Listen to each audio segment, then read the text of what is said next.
Hey everybody, 40 Sparky here. Welcome to week 2 of my video tip of the week, and for this episode we're going to be talking about the material and equipment that you need to develop black and white film at home. There's plenty of videos here on the YouTube about the actual process and how to do all the times and chemicals and everything like that. This is just an overview of the material and equipment that you will need to develop your own black and white film at home. And film has kind of got a huge resurgence lately because people of my vintage are returning to film, and the younger crowd is learning about film because of the aesthetic quality, the look and the feel that you get about film that you just don't have in digital. But before I start, you'll notice I put the gloves on. I want to share with you something that's very special to me. And this is a film negative. For those of you who have never seen film, this is what film might look like. This is a photograph taken over 100 years ago. Best guess I have is about 1907, 1908. It was taken by my grandfather. And not only did he take this negative, he developed the image as well. So I have over 1,400 similar negatives. And I'll try to do an overlay of this picture here in the video, so you can get an idea. It's a bunch of horseback riders at a camp. I have no idea where it was taken or who the people are in the video, but simply the fact that my grandfather was the one that not only took this photograph, but applied the chemicals to this piece of celluloid makes it very, very special. Hence the white gloves. And the fact that it's over 100 years old is quite amazing as well. But this video is going to be talking about the material and equipment that you need to develop black and white film at home. And everything that you need to develop black and white film at home is right here on this table. It doesn't look like much because there really isn't. Obviously you're going to need a camera of some sort. Most people will use a 35mm camera, and you can buy the black and white film locally, or you can buy it online. Some camera stores are getting away from the old-fashioned analog stuff, but some still maintain it. I'm fortunate enough that I can buy the film and the chemicals locally. But if you need to, you can go online and buy this stuff, anything on here online. Now, one thing you'll notice that is not here is a dark room. It's a common misconception that you need a dark room to develop film. You need a dark room to make the actual prints, but you don't need a dark room to do the film. A lot of people are developing the film and then scanning it in or sending their favorites off to a lab for prints. If you don't have a room in your house that can be made light tight, you can get what's called a film changing bag or a dark bag. And basically this is just a large, almost like a t-shirt like bag. One end of it has 2 zippers, and I just have the outside one zipped right now. And you would put things in this dark bag, zip it up both directions, and then there's a place to put your arms in, and you would put your arms in and you could work with the material inside the bag and when you're done. But the only time that you really need this dark bag or a dark room is to get the film, and I've got a roll here, is to get the film from the canister onto the reel and into the developing tank. Now, since we're talking about developing, we're obviously talking about chemicals. And the basic formula is very, very simple. Developer, stop bath, and fixer. Stop bath in some processes is optional. Some people delete it altogether, but I happen to use it. The developer is what takes the image that's on the film and develops it and makes it visible. The stop bath simply stops that process immediately, and the fixer is what makes it possible for that 100-year-old image to still be in existence, because without the fixer the image would simply disappear over time. You'll notice there's just a very few sundry items here. Some measuring cups, another measuring cup, a funnel, some thermometers, a pair of scissors, and a can opener. And you may think I raided the kitchen. A little word of warning: although many of these items are found in the kitchen, don't use your kitchen, your food preparation items for this purpose and then take them back to the kitchen. You really don't want to contaminate your food preparation items with these kind of chemicals and then you start ingesting these things. So I would suggest that you go down to the store and buy stuff specifically for doing your developing. And since there's 3 chemicals, I have 3 measuring cups. I just put the developer in one, the stop bath in the other, and the fixer in the third. And so they're ready to pour in and out. I also got a smaller, a little bit more accurate measuring cup because most of your chemicals are you mix with water. You're going to put water in here and just a little bit of chemicals.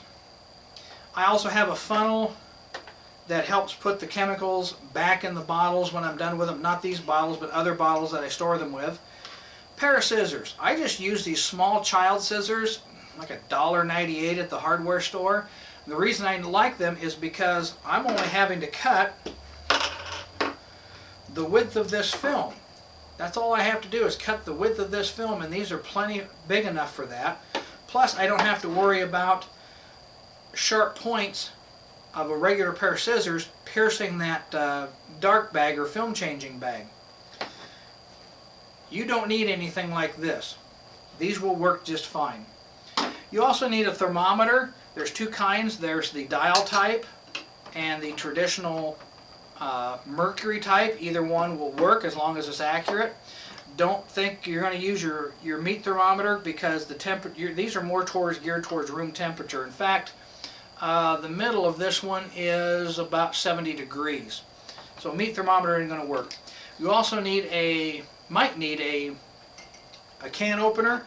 If you're using commercially available film or commercially made canisters, might need those to pop these open when you get it in the dark bag.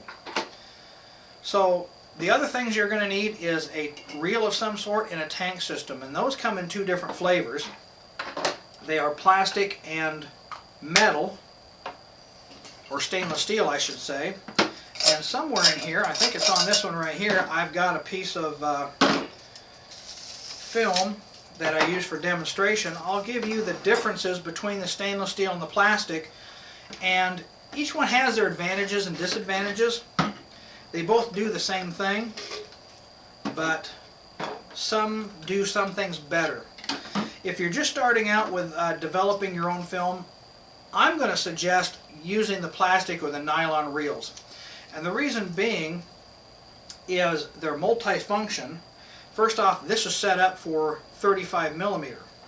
If I'm shooting 127 format, I now have it set up for 127. If I'm shooting 120 or 220 format, it's now set up for those 2 formats. So just a simple twist of the wrist and 2, and it's ready to go for a different format. The other advantage it has is once you start the film into the reel, it's pretty much an automatic process. You simply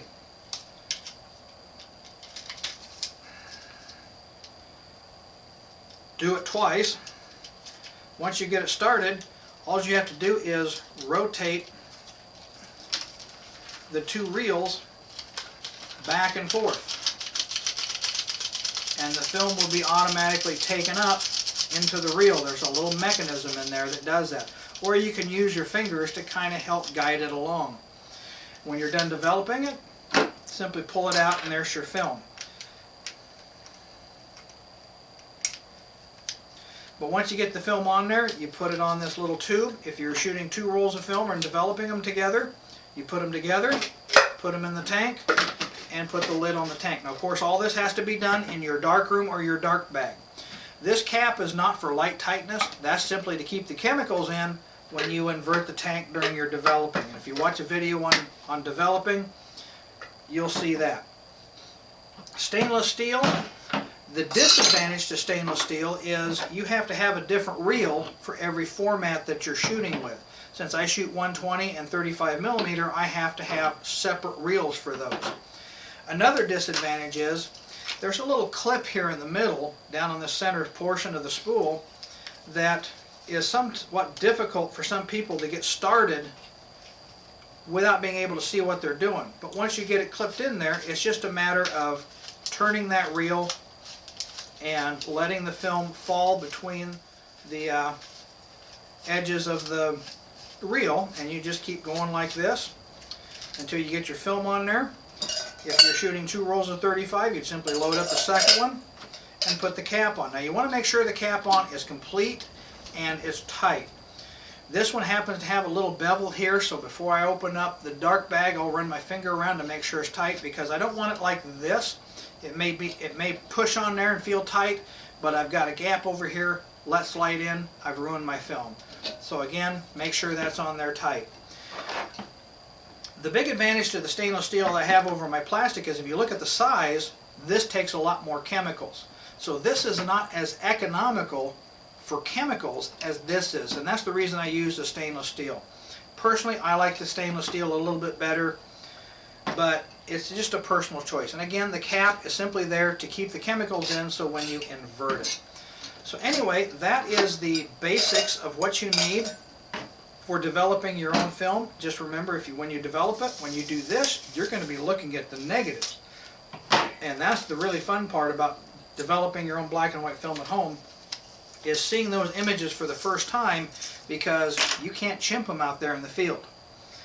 So anyway, that's the material and a little bit about the stainless steel and plastic tanks and reels. So this is 480 Sparky. Go forth and actuate.